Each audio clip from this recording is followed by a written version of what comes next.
Vous voyez ce morceau à 30 000 streams, il montre pourquoi on ne peut pas réfléchir comme les grosses maisons de disques quand on est un artiste indépendant. Je vais vous montrer pourquoi ici. Alors, à première vue, on va se dire, oui, normal, merci, tu ne m'apprends rien. Sauf qu'en fait, à chaque fois que j'accompagne des artistes ou qu'il y a des calls de consulting ou peu importe, on se rend pas compte en fait de ce que ça veut dire ne pas penser comme des maisons de disques. Ici, vous voyez, le son s'appelle Corde à mon arc. Il faut savoir qu'il est sorti en 2023. Comprenez bien ici les échelles à laquelle on est, hein. Moi, je suis un artiste indépendant. J'ai 56 000 auditeurs mensuels maintenant et je prétends pas avoir tout compris, etc. Par contre, j'ai compris certaines choses. Là, je travaille pour une plateforme de streaming. J'ai travaillé en ANR dans un label qui signait justement des artistes aussi en développement que vous connaissez probablement pas. D'ailleurs, c'est normal. C'était des artistes vraiment à 5 000, 10 000 auditeurs mensuels qu'on essayait de grossir à 100 000, etc. Et donc l'idée, c'est que je prétends pas avoir la science infuse. Cependant, vous voyez, j'ai plusieurs morceaux ici et j'ai remarqué des patterns, hein, parce que j'ai des sons qui sont en dessous de 100 000, mais j'ai au-dessus des sons au-dessus de 100 000 et j'ai des sons au-dessus d'un million. Et j'ai remarqué des choses qui reviennent souvent,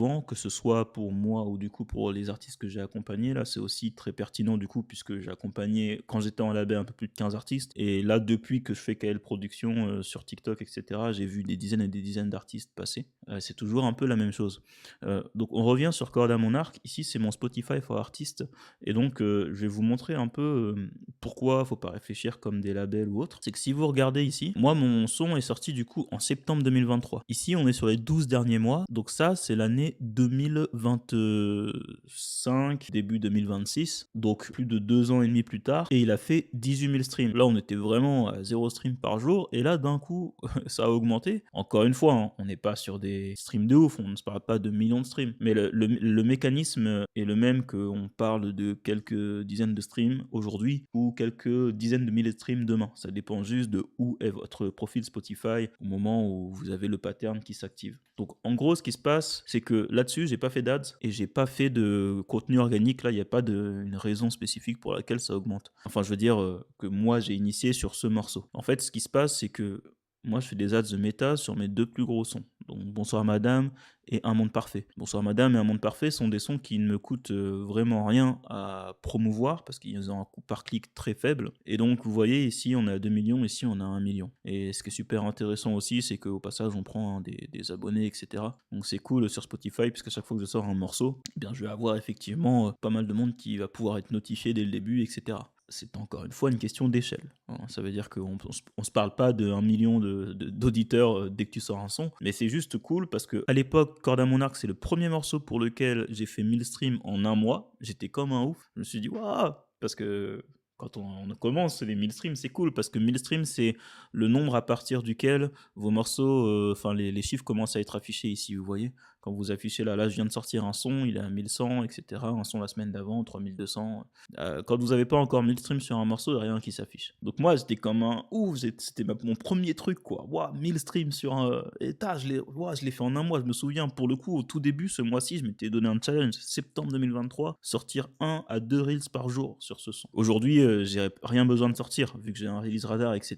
Vous avez vu, là, je sors un son, en 2-3 jours, il fait un peu plus de 1000 streams, même si je sors pas de vidéo, il n'y a rien qui change. Et donc l'idée, c'est de continuer à réduire ce temps-là. Puisque quand vous faites 1000 streams en une heure, ça veut dire que vous faites 20 000 streams en une journée.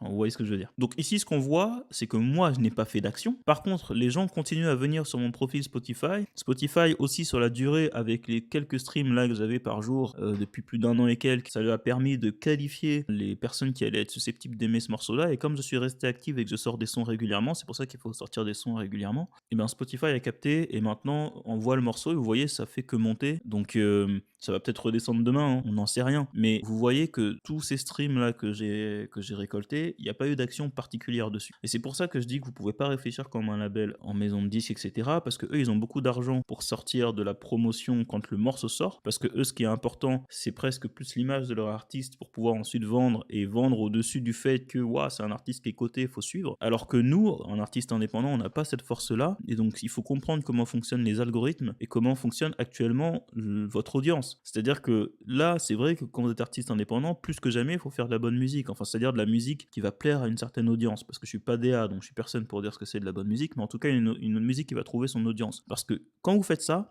ça va prendre du temps, surtout sur Spotify, parce que c'est un fonctionnement d'algorithme assez lent en termes de qualification, de contenu, mais vous voyez, une fois qu'il trouve, ça y est, il commence à envoyer et à pousser votre morceau vers les gens qui sont susceptibles d'aimer. Encore une fois, hein, c'est ici les nombres, les chiffres sont faibles, qu'on soit bien d'accord, hein, c'est faible en termes d'écoute. C'est juste le pattern que vous devez comprendre. Parce que quand dans 2 ans, j'ai 500 000 auditeurs mensuels et que je regarde mes morceaux que j'ai sortis maintenant et qui vont prendre de cette manière-là, bah, vous pouvez multiplier, alors je sais pas si vous pouvez multiplier par 10, mais vous pouvez vraiment multiplier le nombre de streams qui va être réalisé ici, parce que c'est comme ça que ça fonctionne, et c'est pour ça qu'on vous dit qu'il faut du temps. C'est pas juste, oui, je sais pas quoi, l'audience, construire l'image et tout, etc. C'est juste, aujourd'hui, que vous le vouliez ou non, les algorithmes sont là, et donc quand vous faites de la musique vraiment qualitative, ils vont vous aider. C'est juste qu'il faut être patient. Plus vous avez de données, plus vous avez de data qui vient sur votre profil Spotify, plus ça va aller vite. Mais si au début vous êtes comme moi et que vous n'avez pas de budget, vous n'avez pas de thunes et qu'il faut faire du contenu organique et essayer d'attraper l'attention des gens, bah oui, ça va être un peu lent. Et peut-être qu'un jour vous aurez un TikTok qui va péter et waouh, ok, là, lourd. Du coup, vous avez beaucoup plus de data en un temps plus réduit et vous allez réussir du coup à avoir ce type de résultat plus vite et surtout intensifié. Et une des manières d'intensifier ce résultat quand vous commencez à avoir un peu de budget, c'est les ads méta. Et c'est pour ça que j'en fais sur Bonsoir Madame et Un Monde Parfait.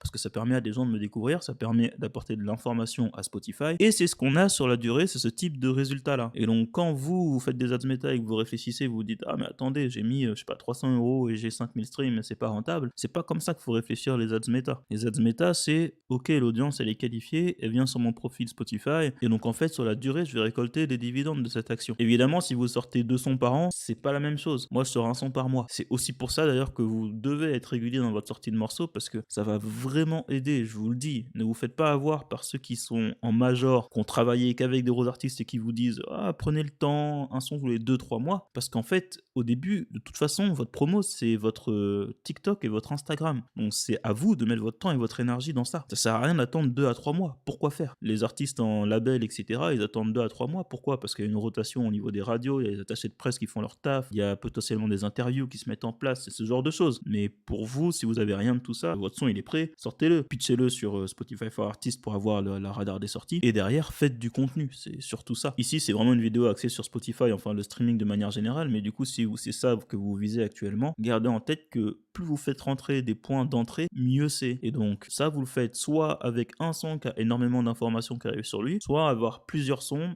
et du coup les gens qui viennent voir vos plusieurs sons et ça multiplie les points d'entrée. C'est un peu la logique en fait. Et il y a un artiste indépendant qui s'appelle Russ et qui l'a très très bien expliqué.